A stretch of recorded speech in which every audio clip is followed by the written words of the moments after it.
আশা করি সবাই ভালো আছেন, আমরাও সবাই ভালো আছি। তো আজকে ঈদের দিন ছিল, সারাদিন অনেক রোদ, ভাবছিলাম বের হব কি বের হব না। তো এই তো অদিতিকে নিয়ে আমরা একটু বের হয়েছিলাম। অদিতি রিস্কায় একটু দুষ্টুমি টুষ্টুমি করছিল। তো এই তো হালকা হালকা ঠান্ডা পড়ে গেছিল, তখন দেখে খুব ভালো লাগছিল। রোডঘাটও ফাঁকা ছিল, কোনো জ্যাম ট্যাম নেই। তো আমরা সবসময় এমন একটা জায়গায় যেতে পছন্দ করি যেখানে অদিতি এবং আমরা সবাই মিলে একটু মজা করতে পারি। তো আমরা এখানে একটা জায়গায় চলে গেছিলাম, সেখানে একটু মেলা হয়েছিল। তো আমরা একটু মেলায় একটু ঘোরাঘুরি করে এই মাঠটা এখানে একটু খেলাধুলো করছিল অদিতি। তো ও খুব বেশি মজা করছিল একটু খোলামেলা পরিবেশ পেয়ে। তো এই যে দেখতেই পাচ্ছেন অদিতি একটু দুষ্টুমি দুষ্টুমি করছে। তো এখানে ঘোরাঘুরি শেষ হয়ে গেলে আমরা চলে গেলাম।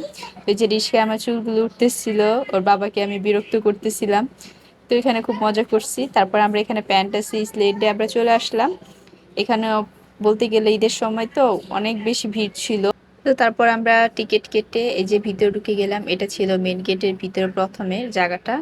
তো খুবই ভালো লাগছিল, গাছপালা, এরকম শান্তশিষ্ট একটা পরিবেশ, মানুষজনও আছে আর কি। তো এই তো সামনে আমি এখানে কয়েকটা ছবি টবি তুলছিলাম এই ডাইনোসরের পিকচার গুলোর সামনে। তো এই পার্কটায় আসলে বড় ছোট উভয়দের জন্যই পারফেক্ট একটা পার্ক ছিল। তো এই যে এখানে অদিতি জিদ করতেছিল এইটার ভিতরে উঠবে। তো ওর সাথে ওর বাবা বা অন্যান্য বাচ্চাদের সাথেও তাদের প্যারেন্টসরা ছিল, যাতে পড়ে টরে না যায়। তো ওই জন্য ওর বাবা ওর সাথে ছিল। অদিতি এখানে খুব বেশি মজা করতেছিল। আরো বিভিন্ন ধরনের রাইড গুলো আছে যেগুলোতে আমরা পরে উঠবো। তো এই যে শেষ, তারপরে এই ঝুলনাটা বা দোলনাটা যেটা আমার কাছে ভীষণ ভালো লাগছিল, তা আমি এটা অনেক পরে উঠেছি। রাত হয়ে গেছিল বলতে উঠতে উঠতে। তো বেশি একটা স্পিড ছিল না, কিন্তু হ্যাঁ ভালোই ছিল মোটামুটি, আমার কাছে ভীষণ ভালো লেগেছে। তো অদিতি এই প্লেনটা দেখেও সত্যি সত্যি প্লেন ভেবে নিয়েছিল। তো ওকে নিয়ে এই প্লেনটায় আমরা চলে গেলাম। তা এই প্লেনে উঠতে গিয়ে একটা মজার জিনিস হয়েছিল কি, যে ওখানে একটা সুইচ ছিল যেটা দিয়ে আসলে উপরে উঠে, আমি আসলে খেয়াল করিনি। তো অনেকক্ষণ পরে জানতে পারছি যেটা। তো আমিও বাটনটা টিপ দেওয়ার সাথে সাথে একটু উপরে উঠে গেছি, এখন বলছি যে না, সবার আগে আমরাই যাব। আর এখানে পাশাপাশি বিভিন্ন ধরনের ছবি তোলার মতো খুব সুন্দর সুন্দর প্লেস রয়েছে।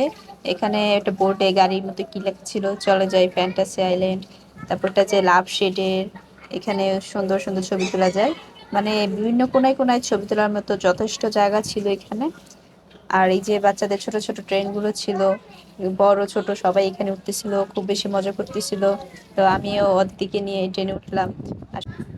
তো একটু ঘোরাঘুরি এখানে শেষ। আর যেখানেই যাই না কেন অদিতি বেশিরভাগ ওর বাবার সাথেই থাকে, ওর বাবার সাথেই ঘুরতে আসলে কমফোর্টেবল করে। তো এটা একটা কি রাইড ছিল, আমি নিজেও নাম জানি না। তো অনেকে এটা খুব বেশি এনজয় করতেছিল। না, আমার তো দেখে ভয়ই লাগতেছে, এগুলোতে মানুষ উঠে কিভাবে।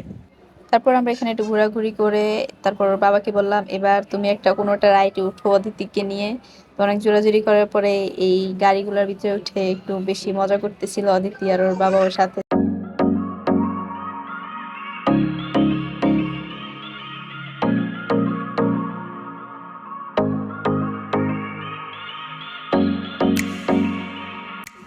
আর রাত হওয়ার সাথে সাথে লাইটিং গুলো জ্বলছিল। তো এগুলো দেখতেও খুব বেশি সুন্দর লাগতেছিল, আরো বেশি সুন্দর হয়ে যাচ্ছিল। দিনের থেকে রাতে আরো বেশি ভালো লাগছিল দেখা দেখি করতে। তো যারা আমাদের ভিডিওটা দেখেছেন, থ্যাংক ইউ সবাইকে ভিডিওটা দেখার জন্য।